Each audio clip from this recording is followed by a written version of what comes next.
오늘 말씀 뒤에 보면 있죠? 우리 같이 한 목소리 한번 읽어볼게요. 자, 한 목소리로 딱 읽어볼게요. 시작! 야곱아 너를 창조하신 여호와께서 지금 말씀하시니라. 이스라엘아 너를 지으신 이가 말씀하시니라. 너는 두려워하지 말라. 내가 너를 구속하였고 내가 너를 신령하였거니 너는 내 것이다. 아멘. 한번 봐야 돼요. 말씀의 제목은 제자라는 뜻이에요. 제자. 여기 선생님도 계시지만 여러분 선생님 제자잖아요. 그럼 여러분이 생각하는 선생님의 그 이미지가 어떤 모습일지 한번 상상해서 그려봤으면 좋겠어요. 적어도 여러분 삶에 지금 아직 고등학생밖에 안 됐지만 여러분 머릿속에 나는 이 선생님이 아직도 기억된다 하는 친구 혹시 있나요? 저는 중학교 때 그리고 초등학교 6학년 때 좋은 선생님 한 분씩은 좀 만났던 것 같아요. 그 선생님이 그때 당시 그 선생님 어떤 과목을 맡았겠죠, 그죠? 그 과목에 대한 지식을 배웠어요.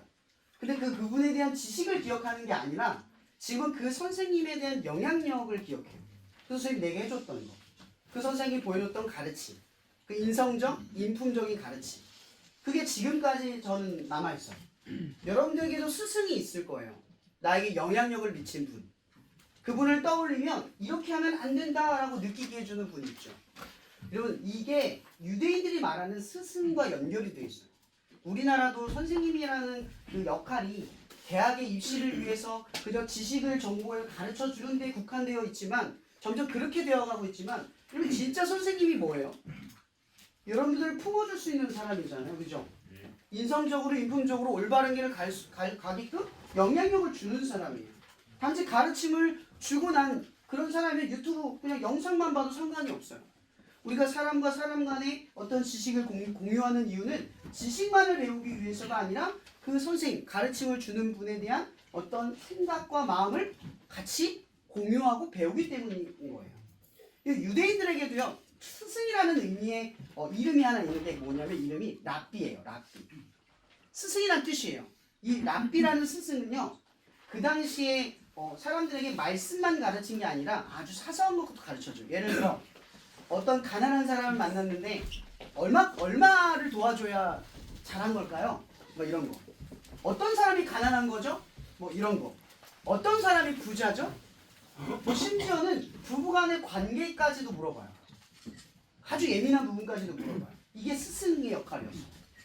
근데 이 스승, 이 유대교, 그러니까 이 지금 예수님이 계셨던 때의 스승은 조금 의미가 달라졌어요.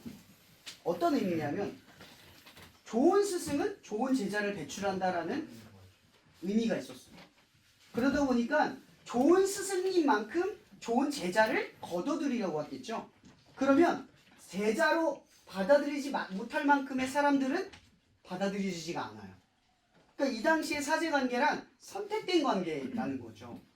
오늘 말씀의 제목은 제자, 선택받다라는 뜻이에요. 오늘 말씀에 이런 말이 있죠.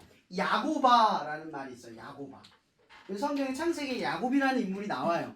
이 야곱의 뜻은 야근 꾀, 발 뒤꿈치라는 뜻이에요. 그러니까 비열한 인간이라는 뜻이에요.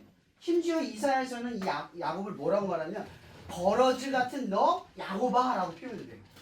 하나님께서 이스라엘, 그러니까 하나님이 택한 백성들을 향해서 말하는 거예요. 야곱아! 이런 뜻이죠. 근데 이거 옛날 이름이잖아요.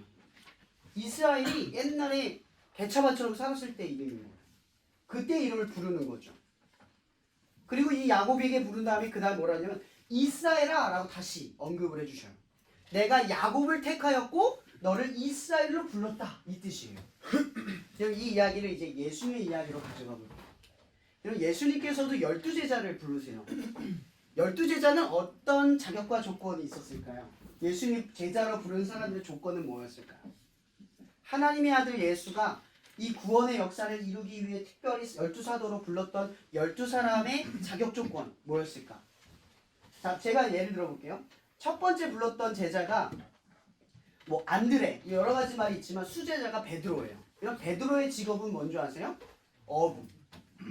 심지어 뭐 중산층도 아니에요. 돈도 없어요. 그 당시 어부들은요, 더 지주들에게 그 어부, 포획권을 내기 위해 세금을 내야 돼요. 벌이가 얼마 되지도 않는 거예요. 오히려 일을 안 하면 세금을 정기적으로 내야 되는 금액 때문에 더 빚더미에 쌓여요. 그러니까 그 당시 이 베드로는 어부에다가 배운 거 없는 그냥 아무것도 아닌 사람인 거죠. 심지어 성경에서 나오는 베드로는 얼마나 성격이 다혈질이냐면 예수만 보면은 말도 안 되는 말을 해요. 아무도 나서지 않은 말 흥분해서요. 예수님이 물 위에 걸어오면 주님 나도 물 위에 걷고 싶습니다. 이러고 물에 빠져요. 이게 베드로의 모습이에요. 근데 이 베드로가 예수의 선택을 받아요. 그 다음 누가 있을까요? 세리라는 사람이 있어요. 세리라는 직업을 가진 사람. 마태. 마태복음을 기록한 마태가 세리예요. 세리. 근데 세리가 뭐냐? 이렇게 보면 돼요. 일제강점기 때 앞자리. 세금을 걷는 거예요. 일본 사람을 대신해서 한국 조선 사람한테 가가지고 막 패고 막 이러면서 돈을 걷는 거예요. 그 사람이 앞잡이잖아요. 그죠? 세리가 앞잡이에요. 세금을 앞잡으로 해서 자기 민족을 수탈하는 거죠. 거기서 나온 세금의 일부를 또 자기가 가져요. 그러니까 얼마나 말이 안 돼요. 오죽하면 이 세리인 마태가 선택을 받았을 때 주변 사람들이 뭐라 했냐면 예수님이 저 죄인이 누군지 알았더라면 저 죄인을 같이 안 할 텐데 심지어 예수님께서 이 마태랑 밥을 먹어요. 어떻게 예수님이 저런 예수님 스승이라는 분이 어떻게 저 죄인이라고 밥을 먹지? 라고 질타를 받았어요. 그 다음 또 있어요. 재물이 많은 청년. 이 재물이 많은 청년은 예수님 앞에 딱 서서 말해요. 저는 십계명도 지켰고요. 율법도 지켰고요. 가난한 사람을 도왔고요. 주변 사람들의 명예도 있고요. 저는 인정을 받았어요. 이렇게 얘기를 해요. 근데 재물이 많은 청년 그리고 베드로, 마태 이 셋 중에 둘은 예수님을 따랐고 한 명은 예수님을 떠났어요. 누구죠? 베드로가 나중에 떠나게 됐지만 베드로는 예수님을 쫓았어요. 그리고 누구였죠? 마태도 예수님을 쫓았어요. 근데 누가 안 쫓았냐? 재물이 많은 청년이 예수님을 쫓지 않았어요. 더 자격 조건이 있어 보였는데 안 쫓았어요. 자, 제가 왜 이 얘기를 하냐면 여러분 하나님께서 예수님께서 여러분들을 선택하셨어요. 근데 그 선택에 우리가 볼 땐 자격 조건, 내가 좀 더 선해서, 좀 더 도덕적이어서, 좀 더 믿음이 있어서, 좀 더 착해서 나 오늘 이 자리에 있을지도 몰라. 나는 그래서 믿음이 있을지 몰라. 나는 그래서 교회를 다닐지 몰라. 이렇게 생각할 수 있어요. 근데 여기서 잘 보세요. 예수님은 다 불러요. 다 부르세요. 특별히 누군가만을 부르는 게 아니라 다 불러요. 근데 중요한 건 이거죠. 듣고 따라오는 사람을 부르는 거예요. 뭐라고요? 듣고 따라오는 사람. 여러분 마태와 베드로는 아무것도 배운 것 없고 아무런 자격 조건이 없어요. 예수님이 나를 따르라 할 때 어떻게 해요? 따라가요. 근데 재물이 많은 청년이 어때요? 나를 따르라 하니까 가난한 자에게 주는 게 싫어서 따라가기를 포기해요. 똑같은 말을 듣는데 누군가는 따라가고 누군가는 따라가지 않는다는 거죠. 예수님의 선택받은 제자의 조건 첫 번째, 듣고 따라가는 사람이 제자다라는 거예요.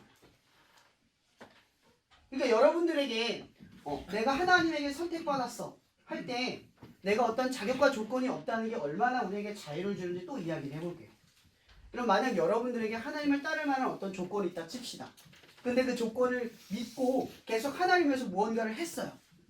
근데 그게 여러분 계속 여러분 안에 있었던 것이 지켜져요? 예를 들어 재물이 많은 청년이 나 십계명 지켰습니다 하나님. 나 율법 지켰습니다 하나님. 여러분도 맨날 그 다이어트 하시는 그 여자분들은 맨날 다이어트 한다고 약속하잖아요. 지켜지나요? 안 지켜지죠. 이러면 맨날 나 공부해야지. 공부할 거예요. 나 이제부터 공부할 거예요. 지켜지나요? 잘 안 지켜져요. 지켜질 때도 있지만 잘 안 지켜질 때도 참 많아요.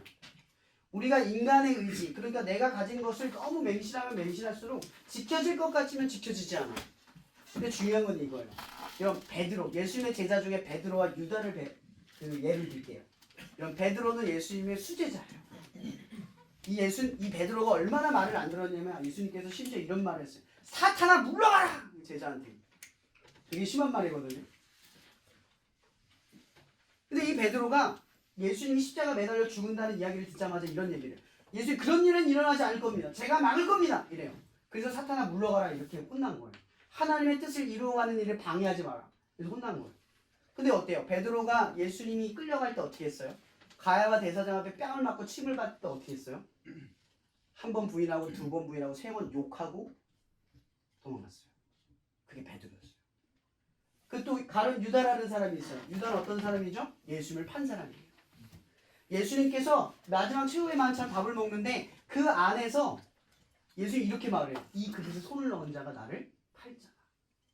요한복음 12장인가 13장에 뭐 이런 말이 있어요. 가룟유다를 제자로 부르자마자 이 뒤에 말해요. 끝까지 사랑하시니라 하면서 밑에요. 그는 예수를 팔자다. 이런 말을 나와요. 유다가 예수를 팔 걸 알면서 같이 밥을 먹어요.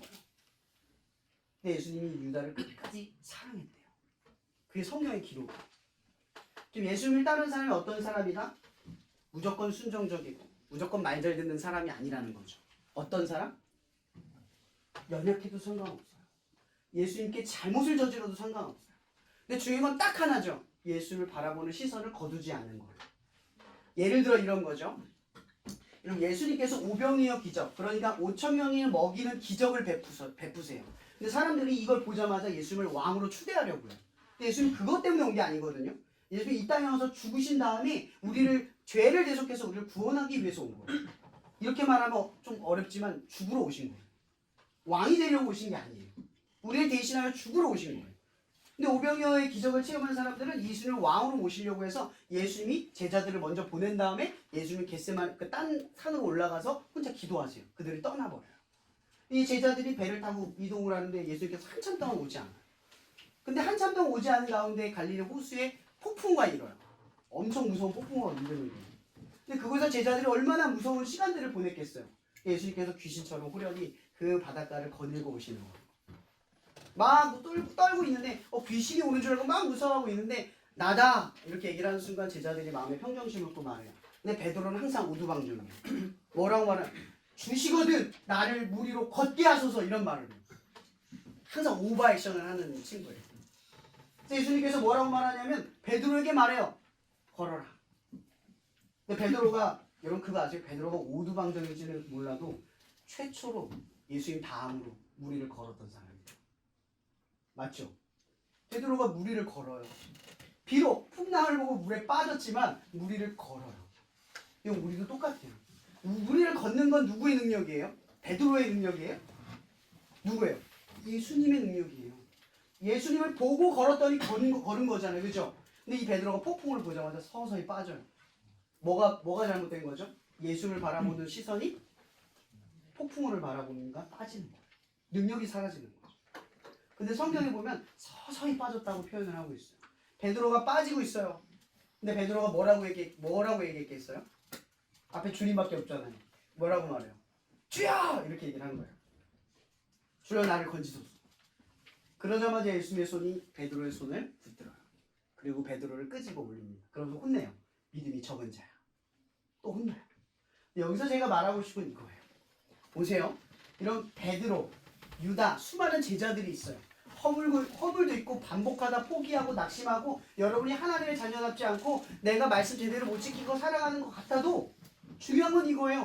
예수를 보면 능력이 생겨요. 근데 우리는 물에 빠지는 사람들이에요. 물에 빠져요. 근데 여러분 보세요. 누가 예수님 손 잡아요? 누가 예수님 손 잡아요? 예수님 따라가본 사람이 잡아요. 누가 잡는다고요? 예수님 따라가본 사람이 잡는 거예요. 여러분 예수님 손을 잡았다라는 게 어떤 의미예요? 예수님이 베드로를 건지는 역사를 경험한 사람. 하나님이 여러분을 건지는 걸 경험한 사람이 되면 어때요? 세상이 무서워요? 하나님이 무서워요? 하나님이 놓을까 무서울까? 제가 예전에 묵상하면서 떠올렸던 말이 있어요. 하나님을 무서워하면요 세상이 안 무서워. 근데 세상을 무서워하면 하나님이 안 무서워. 이런 예수님을 두려워하면 여러분 여기서 예수님을 두려워한다는 건 예수님의 손을 놓치는 걸 두려워하는 거예요. 놓치지 않기를 바라면 세상에서 두려울 게 아무것도 없다는 거죠. 저 여러분들에게 말하고 싶은 게 이거예요. 제자란 이걸 정의만 할게요. 제자란 뭐예요? 듣고 따라간 사람이에요. 하나님 예수님 말씀이에요. 듣는다. 이건 뭐예요? 예수님을 본다라는 의미도 있어요. 예수님 보고 따라간 사람이 제자예요. 그런데 제자로 살다가 죄도 짓고 허물도 있고 자격 조건이 안 되고 무너지고 혹은 하나님을 떠날지어도 괜찮아요. 하나님 보고 다시 걸으면 넘어지다가 주님의 손을 잡을 수 있어요.